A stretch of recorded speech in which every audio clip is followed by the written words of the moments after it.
nothing wrong. Nothing wrong at all?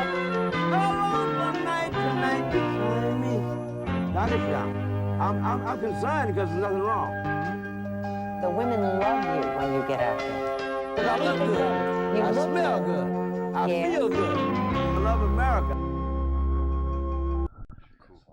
Welcome to an episode of Nothing's Wrong, the first one. Ooh, Go nothing's ahead. wrong. Take it over, my friend. Well, we got to talk about the origin of Nothing's Wrong. Yes. And it all started with a little James Brown video, like an interview of James Brown. He was, Well, you know, James, when you say James Brown, you know, a lot of people know him, King of Soul, but he also has some trauma in his life, you know. So coming against, I mean, it's all on the internet, but coming up on this video, man, where he had, you know, went through some turmoil. He just gets out of jail and he's happy, man. I mean, Yeah. he's like ecstatically happy. He's sweating. He's got gloves on. He's sweating profusely, and the lady that's interviewing him doesn't know how to handle James because James is like too extremely happy. She's trying to get to the source that you just got out of jail. You just shot at your wife. Like, Yeah. There's nothing wrong. You know, You did it so There's good. nothing wrong. There's nothing Well, James, how did you get out? I'm out on love. I'm like, wait, you're out on love? Yeah. He said, well, where are you going after this? We're going to Rio de Janeiro. You know, and she said, well, can we talk about the jail? She said, no, don't talk about that. Let's talk about love. So I incorporated that because one day I was not having a good day at work, and you know, and everybody was going chaos, bro, and they was trying to, you know how it gets. The chaos, everybody, all your nerves are being worked, and I just thought of that, and I said, you know what? I looked around, and I said, you know what? There's nothing wrong. And so when you start doing that, it start popping up. Everybody's like, there's nothing wrong. Everything is wrong, bro. There's nothing wrong. And if you, sometimes in life, you just got to grab it by the balls and say, hey, it's nothing wrong. Yeah. You know, and I mean, we have to not have fear to say there's nothing wrong in the midst of chaos. I think that itself, you know, it rejuvenates us. And then when other people truly carry on and say that, you get this insane unity that you never had before. So I thought that was kind of cool. Yeah. Origin. And I started hearing everybody else saying, and I just smile, you know, because it came back to me. There's nothing wrong. You know? And then when I heard you say it, it was like, you told the manager, there's nothing wrong. And I was like, oh, you know, every time we win, do that, bro. That's so fun. That's it was fun. really cool. It was really cool. Yeah. So that's kind of how it originated. Yeah. You go to a strip club, you have a bunch of ones. There's nothing wrong. There's nothing wrong. There's man. absolutely You know, nothing just wrong. keep the ones coming. Exactly. Oh, Yeah, man. But, Yeah. I mean, would you like to introduce yourself to the audience? Let them know about yourself. Well, you know, my name is Joseph. Just your average Joe. You know, I'm 60 years old, and you know, been on this earth long enough to know that there really is nothing wrong. If you make it to 60, you can't really complain about really anything. So I just rejuvenate myself by talking to younger people and just looking at life, man, from all angles, you know, because I've been in some predicaments, so I know some angles. Oh, right. But, you know, that being said, I'm a husband, I'm a father, grandfather, and just, you know, I understand that the greater understanding always comes later. And whatever you're producing or whatever you're going through or whatever you're experiencing, it's really worth trying to find someone else, or you'll see someone else going through the same thing. So passing that along, you know, life is just, you know, it is worth living. Yeah. When you know, I had a near-death experience caused by my own hand. So, you know, when that rejuvenates and you come out of that, you really see what really matters. Yeah. And man, everything matters, but nothing matters that should have mattered to you before that. You know, that makes it's like, yeah. What I'm trying to say is everything is sensitive. You're sensitive to everybody, but everything that you used to be sensitive to doesn't matter anymore. And so when you tear that down, you start seeing the real scope of things, man. And things are the way they are. They're supposed to be that way, man. When you were here, they were the way they were before you got here. So what are you going to do after you're gone? They're going to be the same. Yeah, you might as well that's accept true. it while you're here. Mhm. You know what I figured?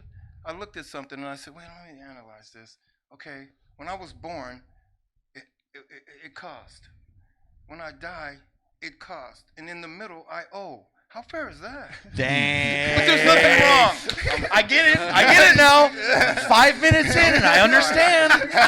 Oh my I God. didn't create this, but here it is. It's like, okay, I'm going down this long slide. I don't even like slides, but I'm sliding. So, I got to slide on. Hey, you know well, what it I makes mean? sense that you're sliding. It is winter. But Yeah. For real. so you said you had a near-death experience? Yeah. What do you mean by that? Well, consumption of alcohol, Ah. Yeah, consumption of alcohol, it was hereditary, and I don't know how people take their own path when the path is just the hereditary path of the next generation. Okay. And, I thought I could do it. I thought I could outbeat my dad, I said, well, he did his thing. I'm going to do it better. Mm-hmm. I don't see how we can do wrong better than the one that was wrong before you. There's another wrong into the next generation. But I was getting to that point to where I seen everyone around me dying, and I hear the doctors tell them you got 6 months to live, and Telling you that? Yeah, no, they were telling people around me that I knew that I was drinking with, and I'm like, it was coming around. I seen that. I said, this pattern is leading to me. All the OGs, all my old friends, they're dying, man, and it's coming.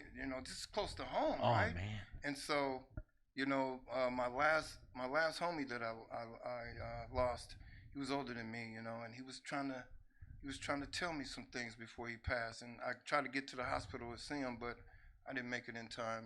I was going out the door, and his nephew came and said, "It's too late. He's not ready." So I was on my way, but I didn't get it. So, I kept doing what I was doing, and then it started becoming a problem because I started throwing up blood, and I started seeing, blood. One thing to get scratched, like if you get scratched, I got to put something on that. But when blood comes from the inside and you're eternal, you just don't know what's going on. It's like, what is going on? So it scared me. But one thing about alcoholism is that you're only scared for a moment. You're only scared for a moment until you sober up. And when you sober up, you got to go get that fake courage because life is too hard to deal with. So that was me. But I remember rising up from that porcelain god, praying, oh, Lord, this is the last time I die. Just please hear me. I put my face against the cold porcelain. But once I stood up, I'm like, I need another drink, man. Damn. And I go to the mirror, and I look at the mirror, and I would see my whole face disappear. Nothing in there but a pair of eyes looking back at me saying, yeah, I got you. And then my face come back. Dang. That wasn't hard enough. That wasn't, and 3 times anger management, just wilding out, just, and then, a little divine intervention happened, man, where I'm just, I'm Knucklehead Joe, I'm going to AA, I went to the 12 steps, and, but I got slick on them. I took 13, went back to the liquor store. But I just wasn't a quitter. I didn't want to quit right then. And my path had to go to some bumps because I knew, now that I know why it was so rugged, because people need to hear, they need to hear survival along the way, man. And you never judge a person when they're going through, man. Because if you judge them while they're going through, you're not worthy of hugging them when they come out. Dang. You're not worthy of hugging them when they come out. You don't understand what they're doing while they're doing it, then why were you there? And so you're supposed to feel that pain. And I know that now because once you're outside of that pain, you have a longing to look for those who are in pain. It's crazy, man. So, it's just been this turbulence of the last 24 years that is just highlighted me to, become this thing that I'm looking at now in the mirror, and I'm like, you know what? I'm not fully made yet, and I'm not growing old. I'm growing up. Dang. So I have to keep my youth like that, and of course, hanging around positive energy and people who are just living life and looking for clues too. Well, then, man, we're all clueless to some extent until we all get the answer. Once we get the answer, next, then we move on. So, that's just, God has put me in place of some really miraculous people, man, who are awesome. Like, I'm here tonight, man, because of pure love and things that we talk about, man. And it's just like, it's just amazing, bro. It's an amazing journey. I love that. Thank you, Joe. I appreciate that, my friend. Thank you. Can I ask you something? Sure. So, drinking's bad. Yeah. We all know that. Yeah. Like you said, it leads to bad places. You must have had some fun. Oh, bro. Can you tell me a really fun story you had? I don't mean to off the top of your head. So you all are comedians, right? Oh yes. Comedy podcast. Trying. Okay, so let me tell you this one case scenario. Please laugh, because it's funny, right? Oh, I feel like I'm gonna laugh. Okay, so okay. This was one of those particular times where the cops, and by the man, all the cops tried to help me. Come on, Joe. That's good. Oh, what are you doing? The bailiffs tried to help me. Hey, why don't you get I want to get out of here. It's a lot of people in here. Are you picking on me? Aren't you not supposed to touch me? Yeah. Hey, why you grabbing me? I'm looking at the judge like, Judge. Let him. I'm like, okay. So it was like, okay, so I went to jail, right? And this time, I got out. They let me out. It was nighttime. And you know how the fog is here? Yeah. Well, it was like that this night. Ooh. And so I found my way to the liquor store. I got my thing. I got my 40 ounce, and I'm drinking, man. I'm drinking, and it's getting more and more foggier. I stopped by a homie's house, drink, and then I realized, where the hell am I? I know my house that way, bro. I know it is. I remember, and I'm listening to dogs bark, and I'm like, that bark sounds familiar. So I'm going that way, right? I'm going that way, and I'm like, yeah, I'm on the road now. Bam, tree. Then I look for a street lamp. It's fun because I got out of the maze, but the thing is, what people say when they categorize alcoholism or they categorize any type of thing that you're struggling with, you're supposed to have chaotic fun. Because if you don't have that experience to make it out, then how can you share with others? Like you asked me, you had to have some fun. Man, I had too much fun. Yeah, exactly. I don't even remember all the fun that I had.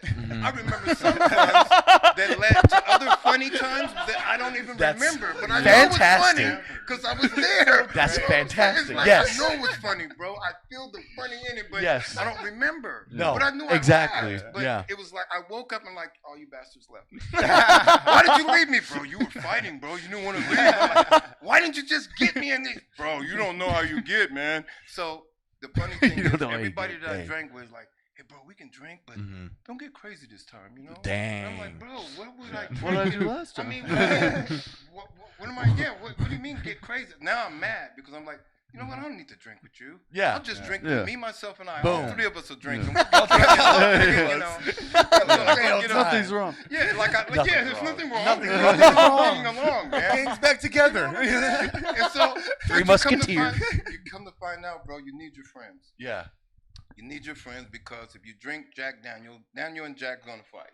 You're not gonna be able to break them up, and you're gonna need your friends, man. Yeah. Shout out! Shout out! They always fight. I don't know why I got both of them guys together, but man, they just, I just like the show when I drink it. But all seriousness, man, is I had a chance to evade a lot of things through my turmoil.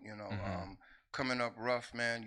Not having a lot of love, not having a lot of nourishment. I had to try to find love in myself. And sometimes, you try to numb the pain, and nothing is better than feeling something that hurts. True. You try to numb that, and with that numbness, there's no understanding there. So you keep doing that, and you come to a point you feel like, man, I've lost all of this. But you look back in there and you see little tidbits. Like you said, there had to be some good times. Yeah. And it was. I just didn't know how to control the atmosphere or my actions, on that false courage. But, here today, I'm saying that I will say this. When people drink, I'm not going to sit there and say it's wrong to drink. No, I had a problem. Yeah. That's personal. You can't condone somebody else. Hey, man, don't do it. Bro. If you overdid it and you overindulged and you made it out, how dare you? You go back and you help, and you don't try to change. You just show change. Yeah. If you be change, they see change. But don't try to rearrange anything because that's their story. But how do you support that? How do you become a supporting cast of that is chaotic? Yeah. Well, you know the script. Just read. Dang, mic drop. Dang. So many mic drop moments here. I love that. And I love how you just, after you say one of those statements, you're like, Am I right? I love that There's so nothing much. wrong. Yeah, there's nothing wrong We with that. try to make something wrong. We don't allow it.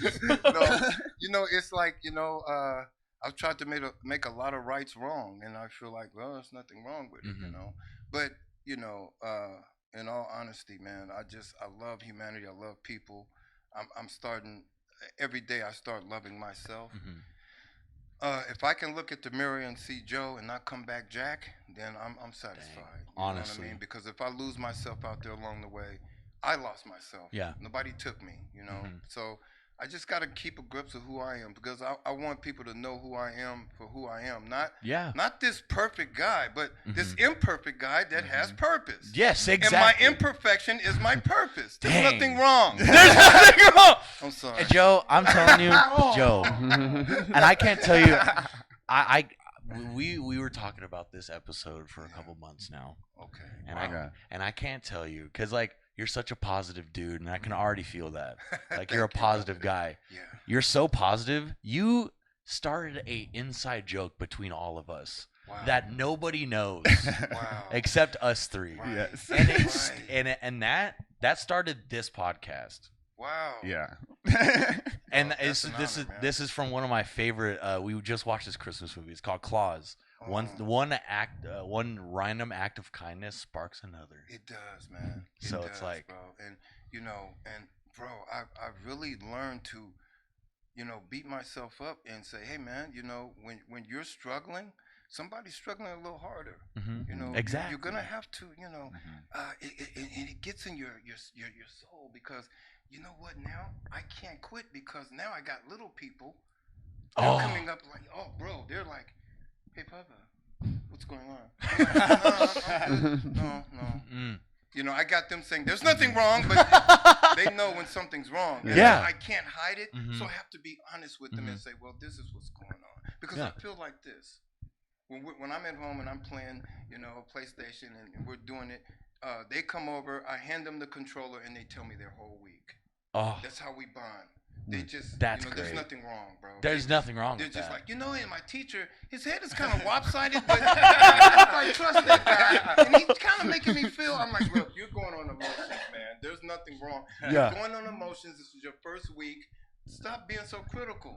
Just find yourself in the class, and the rest will catch up with you. Yeah. And I'm like, did I just say that? How come I didn't tell myself when I was man? So it's like, wow, bro. It's like this wisdom and this knowledge that you have, it's a gift, and you didn't have it before, so it increases. And when it increases in you, that means it's time for the spill. Right. You got to give it away, man. Wow. Because it's not yours to keep, bro. If you do, that's the most selfish act you could ever do. Wow. And you have to give that away, bro. You know what I'm saying? If you don't give away a negative, how can you make a positive? You gotta know what a negative is, man. You gotta give it away. We sit there and we hold it and we combust, and then when it comes out wrong, we blame everybody else. You sprayed them. When you could have just gave it to them. Yeah, on definitely. the sequence, and everything would have went. Because you know what? I found out that when you think people aren't ready for it, bro, they're ready for it, man. Yeah. But when you think they're ready for it and they're not, that's your mistake. You should have gave it to them. Instinct goes a long way. Intuition, man, and. So positive is how I roll, man. Yeah. I was telling him on the way over here, take a hold of your dreams, man, and even if they're nightmares, just keep dreaming. Because if you don't understand your nightmares, then why would you understand the apple pie of the dream? God damn right. You gotta go through that, man. I know it's scary, but guess what? Somebody's gonna be scared after you. So when you come out, you know what you find at the end of the tunnel? That light. That light at the end of the tunnel, you get out and it's like, it's another tunnel. Right? Oh, damn! That's just a light in the tunnel, man. It's like, really, and there's seats on the side where you can sit down, but you got to reach that light. Then you get out there, I made it, but there's another tunnel. God, yeah, keep going. going. Like, wow, the tunnels, man. And so you just keep tunneling. But the thing is, those tunnels, you meet people along the way, man, that are on there. They're in there that reason. I don't know what it is, but they're in there because I'm in there, and we're all in there for the same reason. We must be going the right way in that tunnel. Yeah. So everybody comes together in that tunnel and head for the light, man. Wow. You know? And they used to call me the creeper because I didn't like daylight. I didn't like daylight, bro. I like, when it start getting dark, I'm like, yeah, let me go to the store. You know what I'm saying? And then I go do my little thing on the cover of darkness, But now here's the crazy thing about it is, bro. When I came out of the dark into the marvelous light, I love the dark now. Dang. Go back into the dark. Wow. People are there. Dang. That's where I Shout come out. from, man. Yeah. You know Chaos, what I'm saying? dude. Chaos. I'm like, wow, let me go back. You only go up to the mountain to come back down. Hey, you got to go back down. There's somebody else that needs to. Yeah. Remember what we talked about? It's like, don't move my mountain, but give me the strength to climb. Just give Dang. me the strength to climb, man. Exactly. And then when I get up there and I'm tore up and my knees are scraped and I almost fell and broke my neck, I'm up there, go back down. Wow. Yep. There's more somebody climbing. that needs you. Yeah, go back down. This is just one lesson. Dang. So we go through these tunnels and mountain climbings and we meet some miraculous people along the way. And so we become made by who we meet. Yeah. We become made by who we meet. If you let the right characteristics stick on you, man, you're a portfolio of this crazy, chaotic, purposeful event and journey. And you just start walking, man. Yeah. True. That's what I've learned because I was running nowhere fast. I didn't have any direction. Pain will send you into some pretty, but one thing about pain and the people who are in pain, what's one thing about people who are in pain? They all got the same in common. They hurt. Yeah, dang. It's different sources, but they hurt, bro. Yeah. And when you get that a pain, you don't need to know nothing else. You hurt, doesn't matter what caused it. It could have been a hammer on your finger, it could have been an amputee leg, whatever. You're hurting. And so the emotional scars now start. So how do we heal from the inside out? Yeah. Dang, true. So that meaning, healing from inside out. Have you experienced a bunch of loss? Yeah. Yeah. What was the first big loss, you would say? 2 years ago, 22, I lost my mom. Oh. I lost my mom, and I'm sorry to hear that. no, it's okay, man. Thank you. It's so that that was, bro. I was in a bubble with myself. I was in a bubble with myself, and I'm like, and I'm talking to God because I can't talk to anybody. The wife is, you got to do your own thing when you take a loss like that. And I'm like, this is mine, and I'm like, I said, I looked up and I said, I'm not ready for this, man. And I heard this voice say, get ready on the way. Dang. So I had to get my backpack and put all that pain and all that animosity and just keep going. And I'm like, ready on the way?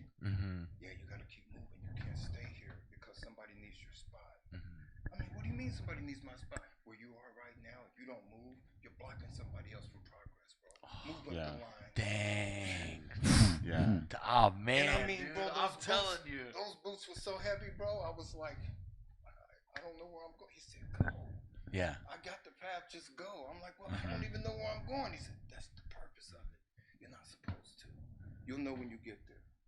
But there's someone behind you following in the same, so you got to move. And I hurried up, and Make sure you keep that microphone. Oh, I'm sorry. No, I just want to get it. Yes. So that is really a twofer because exactly a year to the date later, I lost my dad. Oh. Yeah, so get ready on the way. So we're on the way to that point, and I'm like, Dang. Okay, exactly. I was talking to my brother, and he said, yeah, today is the exact 1 year anniversary of mine. I felt, I don't know how I felt, man, because you don't miss a person really, really until they're gone. I mean, I understand that. But before my mom and dad left, they know who I was. They seen the transformation. I got to talk to them and kick it with them like me and you were kicking it, but over conversation. But my dad said, because he used to drink. I love my pop. That brother gave me a drink, and we were smoking a cigarette, and we were both smoking and drinking, right? And he looked at me and said, you need to quit smoking and drinking. Yeah. I'm like, I'm like, fuck. God I'm like, damn come it. on, man. What? Yeah. Yeah, you need to quit smoking and drinking. I'm like, Pop, maybe you need to quit smoking and Yeah. drinking. Be an example of me. You know, give me some Yeah. help here through the phone. Oh. I bought the drink and I got the cigarette. Well, if I quit, are you saying that it'll stop you? I don't think so. Come on. Man. So we went through little case scenarios. Yeah. You know, Man. It's just, you know, but at the end he said, hey son, I love you, and would you be my preacher? Wow. Be my preacher. And I said, Pops, I'm your son. Mhm. I said, Pop. And anybody that's struggling with their dad, man, you know, try to get close to him. If you can, I understand. I do, because you can't do the impossible unless the impossible do you. Mhm. So the impossible did me. I said, Pop, do you believe all of the knowledge and everything that I'm changing? You know, me and you, we good, and you see me wearing my crown, right? He said, yeah, yeah. I said, but you believe what I'm saying? Yeah. I said, well, if the apple falls from the tree, Pop, and I'm just the apple, how greater is the tree? Dang. And so he kind of couldn't Wow. answer that, you know, but it made Yeah. him realize that I got you, man. Uh-huh. Pops, I love you. And, you know, he said, you remember when you was 7 years old and I broke your violin strings because I was trying to play B.B. King with the. I didn't even know he remembered that. So we cried tears and we healed and we got some closure, and you know, it blossomed into this new, you know, relationship between not only me and him but with myself. Yeah. Because now, you know, I have to take that new. This is mine now. I'm accountable for what I do. I can't let what Pop. Like I told him, I said, Pops, everything you didn't give me, I didn't need. Thank you. Because I would have killed myself. Maybe some of you gave me, I would have did too much. So I didn't need it. You know, it was, you know, at that time I didn't know what I wanted. So how could I deal with what I needed? You know, or what I needed, how could I do? Some of my wants were killing me. I didn't need that. I wanted it. So, you know, you start to see what is want and what is need. Well, everything around you in your perimeter, that's what you need. That's yours. If I go outside of the perimeter, now I'm leaving what I have. It's at stake. So everything that I attract comes to me. I don't have to go get it. It comes get me. If it comes knocking, I'll open the door. Wow. If it doesn't, I'll let my peace return to me. You know? And it's called respect, you know, and respect yourself as you respect others. And they'll see that because everybody wants it, even though they may not admit it. But they need it because it's doing something to them that has never been transpired before, which is something in common. Wow. How many people saying, I want to be different? I'm different. I'm sorry. I'm different, man. You know, I'm going to make a difference, bro. But they never change anything. So if you're different, why aren't you making a difference? Yeah. Dang. Yeah. And the honestly. people around you, you know, it's easy for me to move a picture frame to another.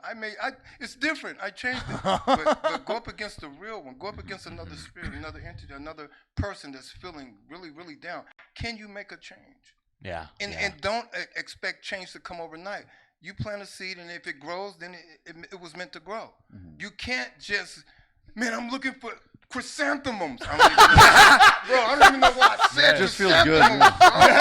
Yes. Why would I couldn't rose just be no Yes. I have to break it down in syllables, man. Yes. Chrysanthemums. I don't even know how to spell that, bro. But I know how to say it really good because I used to practice when I was little. That sounds like a good 40.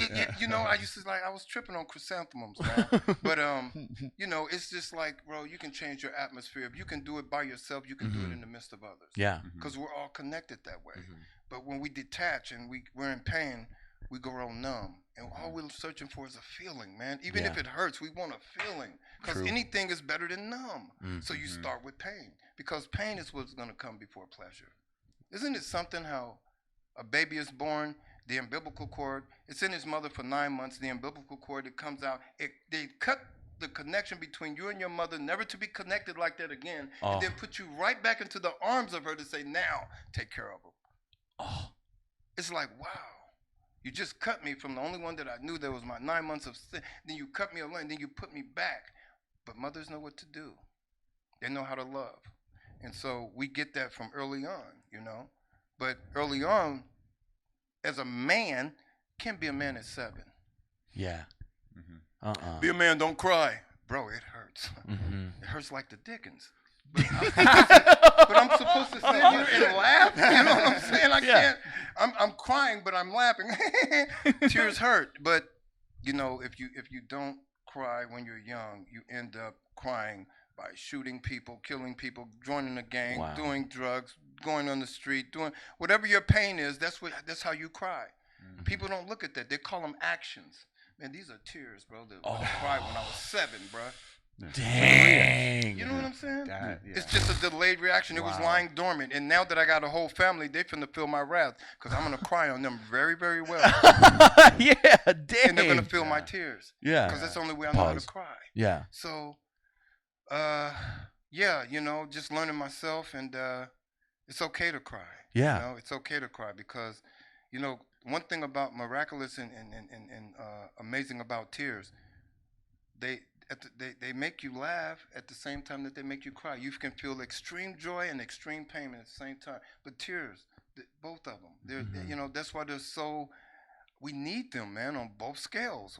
Why do we cry? Well, we're either in great grief or we're happy that my ribs are cracking because you're killing me. It's just, you just got to bring it together. They're supposed to go together. It's called balance, you know, bittersweet. Yin and yang.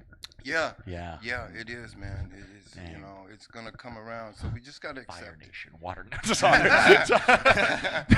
Yeah, but, But- that's, you know. Yeah, that's great. Mm. Joe, I wrote down one question, Mhm.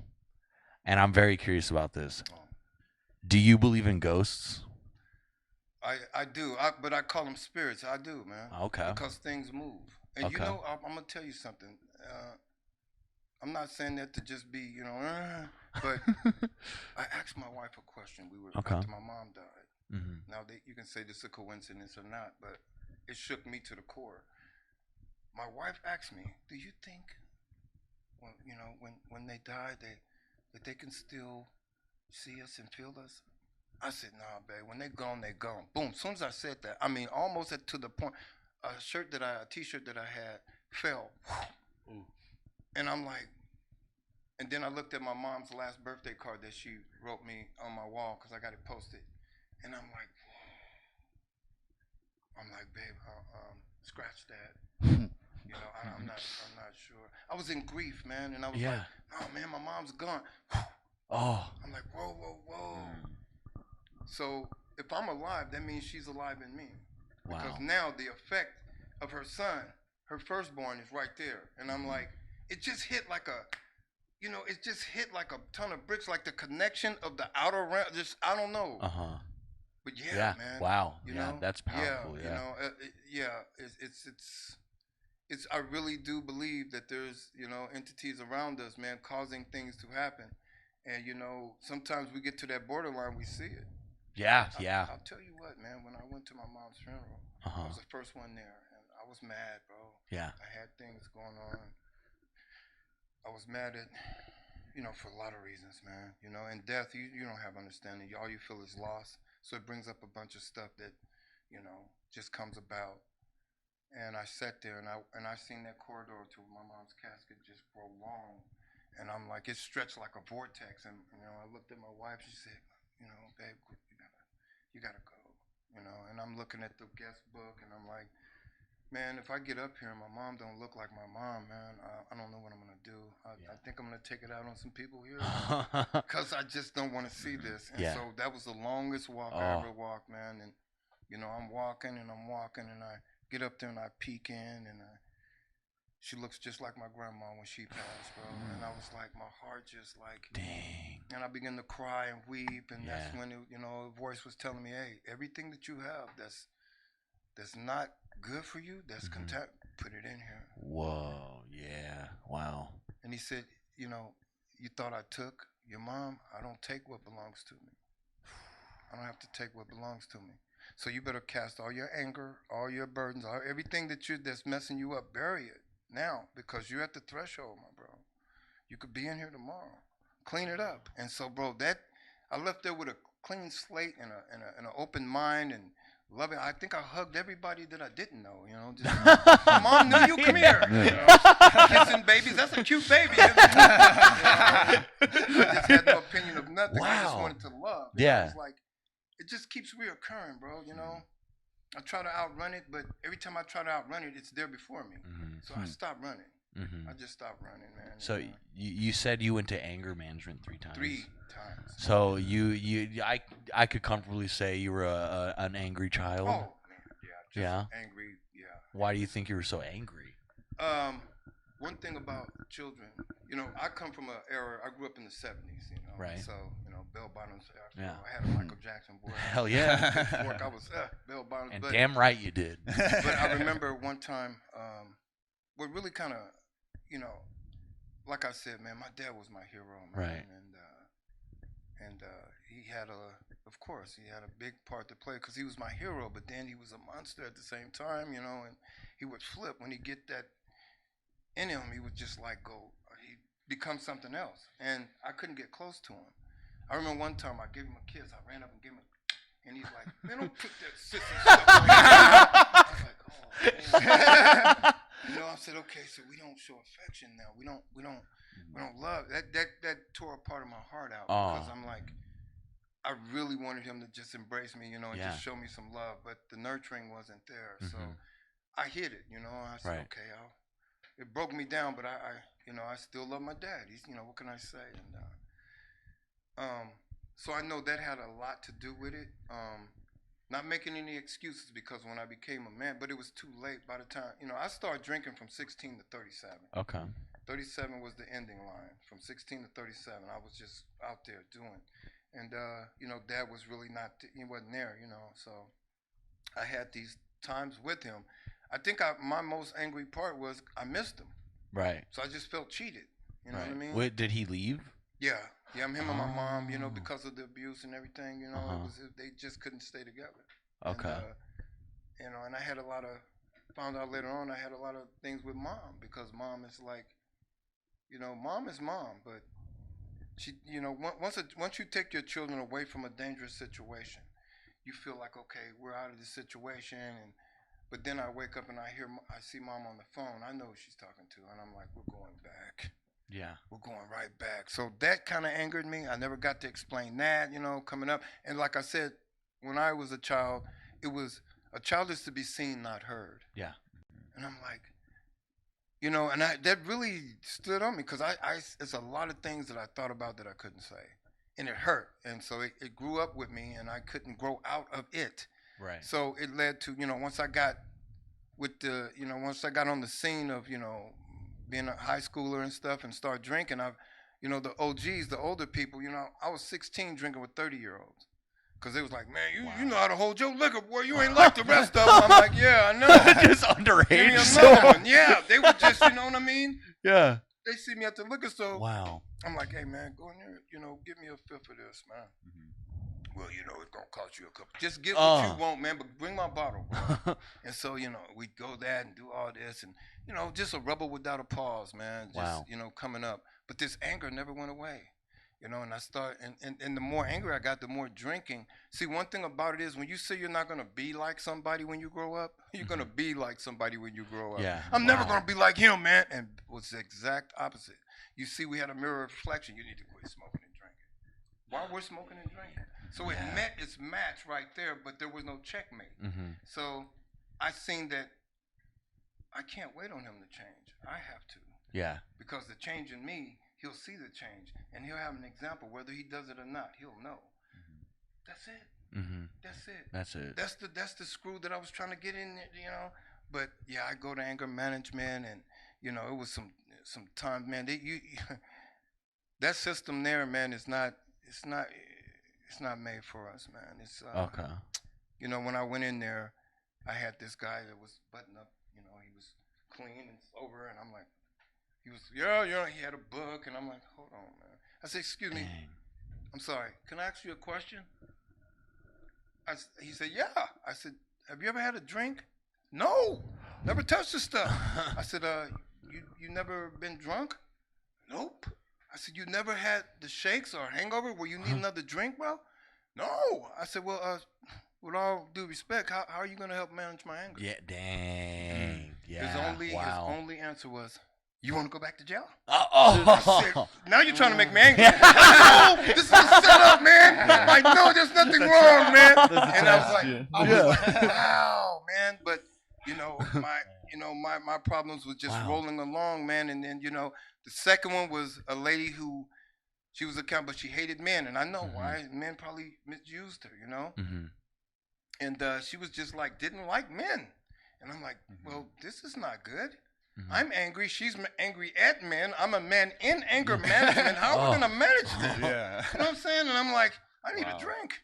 Yeah. I can't cope with this. So I start seeing, and by that third time, bro, I met a little Puerto Rican dude named Nestor.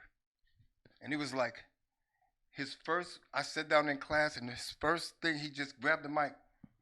Look, I'm a ex-heroin addict. I got 99.9 success rate.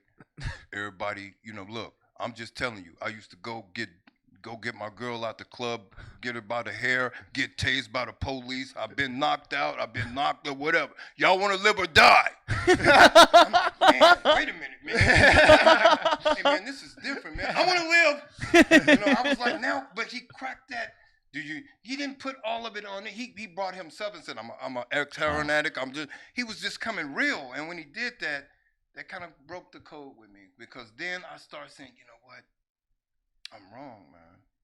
And when I did that, I'm telling you, bro, when I said I'm wrong, something snapped, something happened. Because I never said I was wrong. Not even when my wife, man, she's very smart. She asked me a question one time, and when I'm drinking, I can, man, ask away, man. I'm gonna give you 3 answers to 1. Come on. And so she said, Joseph, she was waiting till I was drinking my 40, and she said, can I ask you a question? I'm like, yeah, ask. Do you love me? Simple question, right? I'm like, I didn't say, yeah, you all right. I said, no, I love you. I mean, what are we doing? I just said, oh, it's just kind of funny, because if you love me, why would you allow me to watch you kill yourself?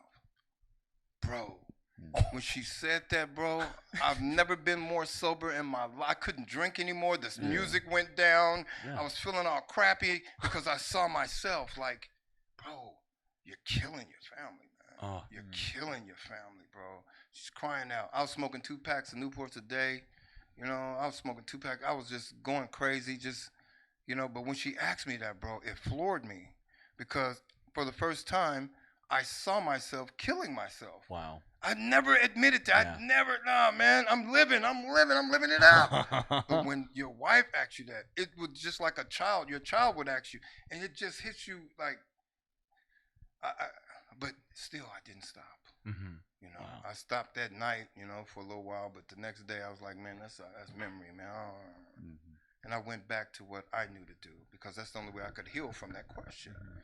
Went to jail again. Wow. That's when I met Nestor, and he began to talk to me, and I was, I had stopped drinking at this time.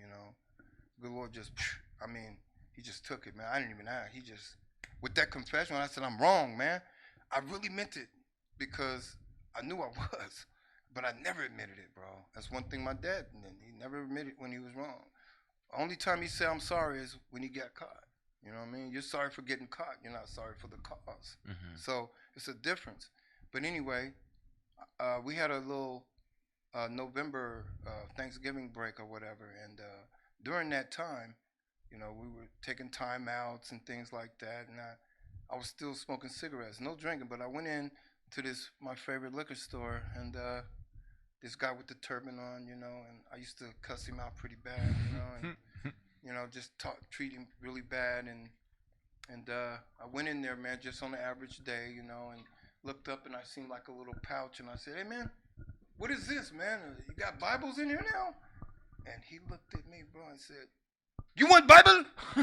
You want Bible? I was like, hey, man, you ain't never got. So my wife's outside in the van. I'm looking at her like, hey, it's getting crazy in here. And he said, hold on. And he went to a wall that's half the size of that one, all hard liquor. And he went down, bro, to get some. And when he went down, I said, he's going to kill me now that I'm all clean and fast, and he's going to kill me. I'm looking at my wife. I couldn't move. And I said, I've seen this movie. It's not good. And so my wife's just, doing her thing, and he came out with this Bible, bro. And when he came at me, I thought it was a gun. I grabbed it, right? And I'm like, I'm like, hey, man, what's this? dusted it off and I opened it. He said, "You keep. Oh wow. You keep." I said, "I can't pay for it." Yeah. No. Bro, I don't know. For me, I didn't want that. You know what I'm saying? I didn't expect that, and I don't have that kind of like what happened to you story that everybody tell. Well, I went to church one day and the pastor said come down and he put hands on. No, man. I was in the liquor store. They called me Joe from the liquor store. That's my podcast, Joe from the liquor store. I let them know where I come from. You got a lot of religious people. What are you talking about? See, that's what I don't like religion, man. That's why I like realism. Mm-hmm. Because everything that I was taught in that book taught me how to be me. Yeah. But I don't have to beat it over the head of somebody else to make them change. Mm-hmm. They can just see change and ask questions on how the change occurred. Okay. Later on, it might give them help in their life. You don't sit there and just say, and I like to call it the butt numbing syndrome. You just sit down so long, your butt get numb, you get to trying to sit. Then you start thinking about the Super Bowl. I'm not that kind of guy. I got to go out and meet people, man. I'm Joe from the liquor store. You know what I'm saying? And they be like, what? Yeah, bro. They used to call me 40-ounce Joe. Damn. I used to give the little homies that came up sagging, OG, what's good? And I give it to them, And it's one of those things. It feels like a Robin Hood story, man. And it's just a way of life that overtook me, and I've just been going with it. Yeah. Yeah. Wow. Okay. Well, I mean, that's fantastic. I really love that. That's you've told so many great things. I mean, I don't know how long this last thing's gonna ask, but I've been preparing this. We were talking this yesterday. Yeah. So you said you don't believe in the whole religion thing, but you believe in like I believe in divine intervention. I believe in there's a God. I believe that when when I dusted the Bible off right and opened it up, I'm like, okay, I know this belongs to somebody, but there was no, where you sign your name, name. But in there, underneath there was 2 Timothy 2:15. Study to show thyself approved, a workman who needeth not be ashamed, but rightly divide the word of truth. And it told me, stop telling them what they want to hear and tell them what they need to hear. But I gotta grind you up first. I gotta wind you up in the liquor store, bro. It wasn't in the church. It was nowhere like that. It was divine intervention. And so descriptiveness is just in me to just like break down barriers, man, within myself. Because if I break myself down, I'm helping build somebody else up. They need to see what made you build, bro. How did you become broken from rubble? How did this? You gotta have a beginning. But people want to go to the end. So when I went to church, I'm looking at the book like, man, nah, man.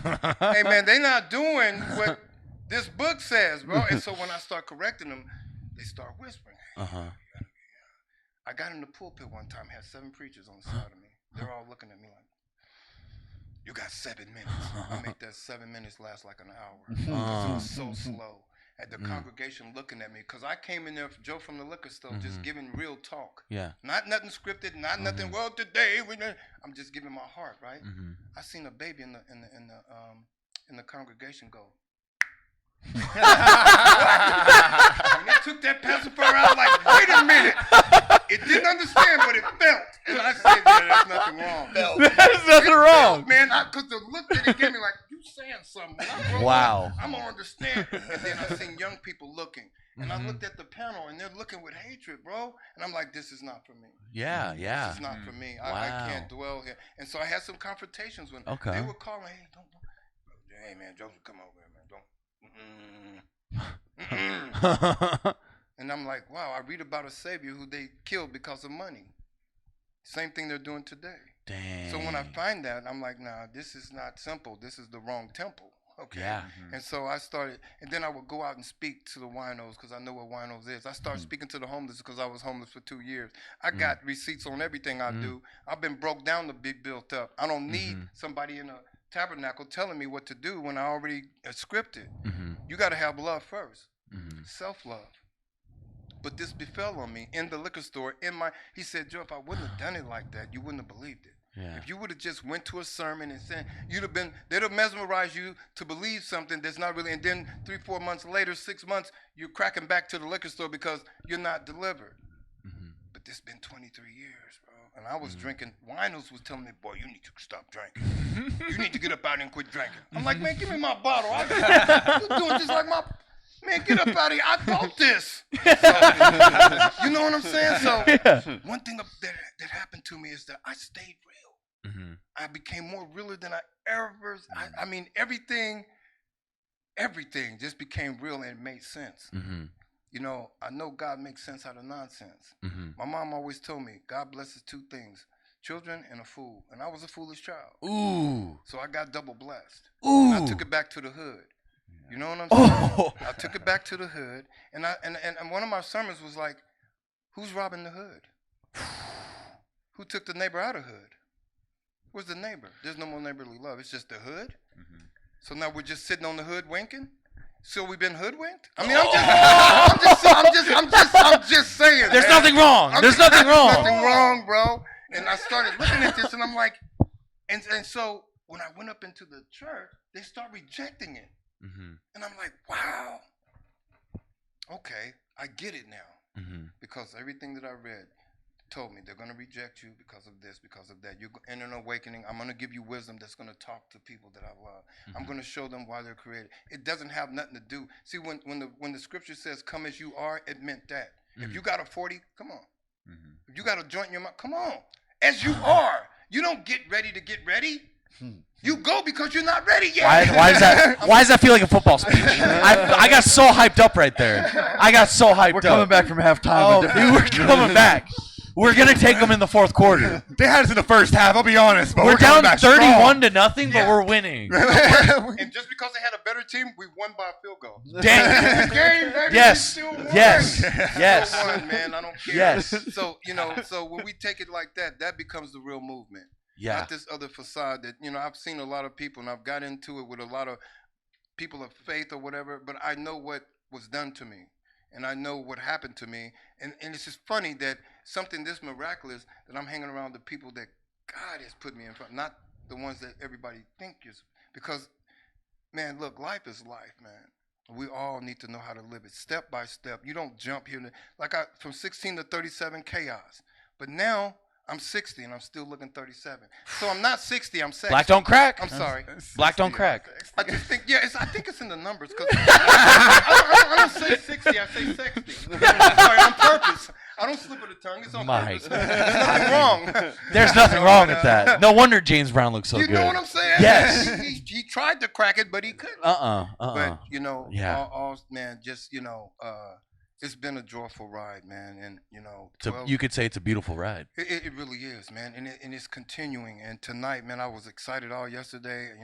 I was up late last night, just saying, man, another opportunity, to be with graceful people and real people, man, people, man, not some that's quiet on the set. Yeah. Everybody bring balloons. Ain't got time. Everybody ain't got balloons, bruh. Yeah, you're in our apartment. You know what I'm saying? Hey, man, the world is the studio, man. And if you don't take it to that, then you're not going to perform, and nobody's going to understand what you're doing. I love that, Joe. Everybody's a show, man. You got a show. You got a show to do. You got a show to do. This is rehearsal, man. Yeah. Come on, baby. Yeah. Y'all got me hyped up. Everybody man. has their own Truman Show. They do. Yeah. Wow. But see, those that don't want to watch your show, not supposed to be in there. They don't have a ticket. That's what I'm saying. That's what I'm saying. And then you see those same little bastardos that come back in with somebody that does have a ticket. Now they want to see. Wow. I'm sorry. No. Now you want to see. But you know what? Yeah. I've come so far. Go ahead. Wow. Now you understand? Get a ticket. You know what I mean? Yes. That's how we grow, bro. So I'm very proud of y'all, man, because thank you. When you comedy, man, is very I'm not a comedian, but I understand humor and living this life, man. If you don't laugh, you will cry. But sometimes you have to cry before you laugh. Exactly. We have to have that. And you have a group of people that you can do that with, you stay fully charged. Yeah. And it's a brotherhood, man, And a lot of people call you brother, but some people come up and say, "Hey, what's up, brother?" I said, "You sure you're a brother or other?" Some of those brothers are others. So when you get a band of people that you love and that's your circuit, stay plugged in, man. Just stay plugged in, and it's hard to get, man, but it's so worth it. And it's a reason that it's hard.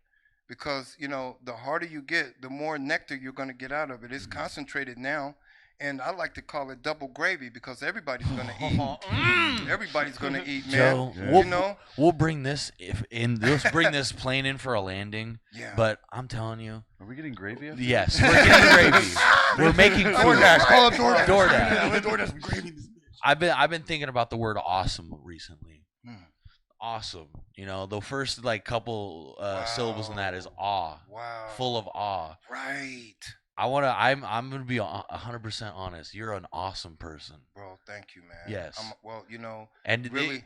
you're a fool if you think this is gonna be the last time you're on here. Oh man. You know what, man? My heart, bro, is like, this is an honor, man, because It's an honor for me. Well, but you have to know that it's mutual because you know this fella, he comes and sits at my table, and we have people all out there, but we're in our own. And I'm like, man, what are we talking about here? We've struck some chords like, hey, we're supposed to be talking about this. Yes. We're going a little deeper. But Yes. when you get that, man, you get that's that core. Nobody can understand it. They don't even know what's going on. And it's beautiful, man, because we come to change the atmosphere. We don't allow the atmosphere to change us. You know, and man, it's awesome to be here. I'm very honored, and it's a privilege to meet you all, man. Privilege to meet you, Joe. Awesome, man. You know? I have two questions before. Like it's a two-parter, but like but on you said that one thing you said right before. There's somebody called Sam Talent. He's a comedian. He said no place sucks if you don't suck. Wow. Right. Right. How awesome is that? It's ground level because it keeps you so human. You know, you got any humble cookies? Because I feel humility has to be a part of it, bro. That's why when I talk to people, I break myself up. If I'm gonna be a nut, I should be the first one to crack. Boom. They gotta say, what's going on? What made you crack? I'm a nut. You're a humble pie. I am. And I, you know, in all honesty, you know, I think I put it in an analogy where your windshield is bigger than your rear view.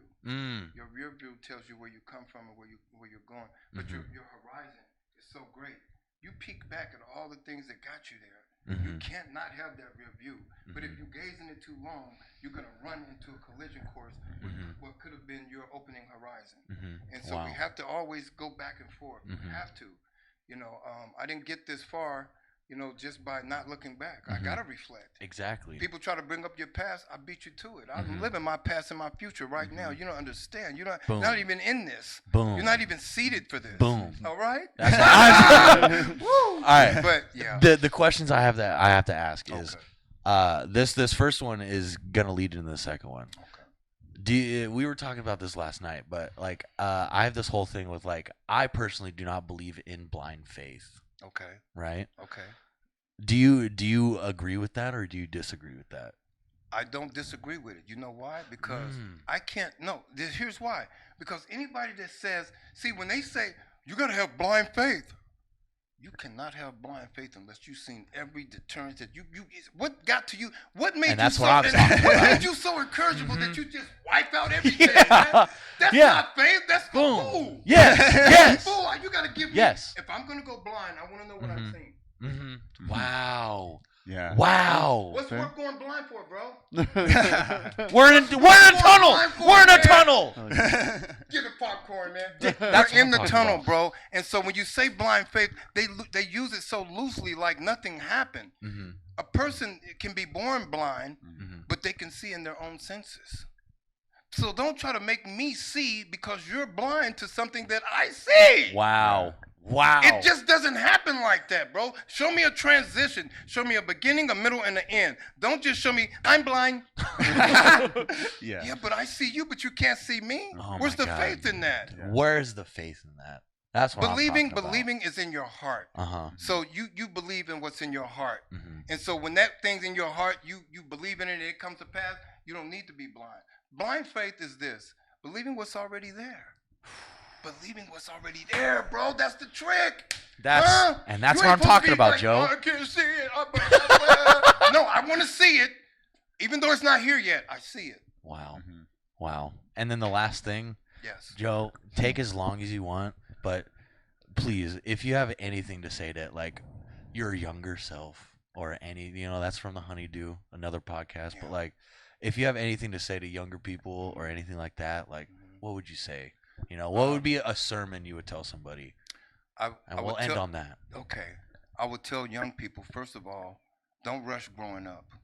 Don't rush growing up, because when you get here, you'll find it's worth it, but only if you endure the journey. Some of the pains that you go through now are meant to make your path a little easier later on. You just can't get it all at once. And if you do, test it, because something might not be, you might be on the wrong lane. Young people, that, and you know, because they're very sharp now. I wasn't smart like that when I was younger, but you know what? The good thing about getting older is I'm smart now. So I can talk to the smart youth.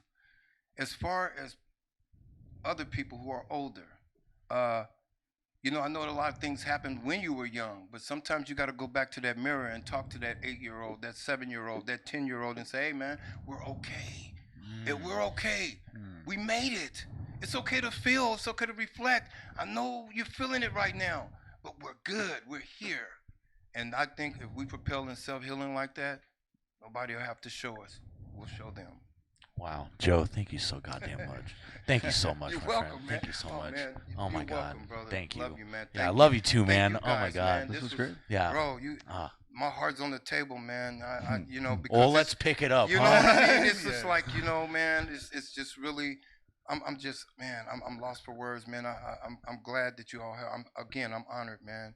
And this is real as it gets, man. And people need to understand that real is what you're looking at, not what you perceive that it should be. Mm-hmm. Mm. You know, you know, just start seeing before you go blind. Mm. Mm. You stop seeing. Blind faith has nothing to do with it. You can't see anymore. And, you know, believe what's there already before it comes. That way you'll be able to grasp it. Grow into it. Don't wait for it to come to you. Wow, Grow into it. It's a journey. guys, thank you so much. That's the Wow. first episode First of Nothing's episode. Wrong. Nothing's wrong. Too many quotes. All right, guys, wrong. let's look in the camera. Let's do this for the thumbnail. Do it, yeah. Just Yeah. thank you guys so much, Joe. Thank you. Thank you, No, man. man. I appreciate it. thank you. Thank you. Thanks for being with us. I guess we're going to hear lots more. Hasta luego.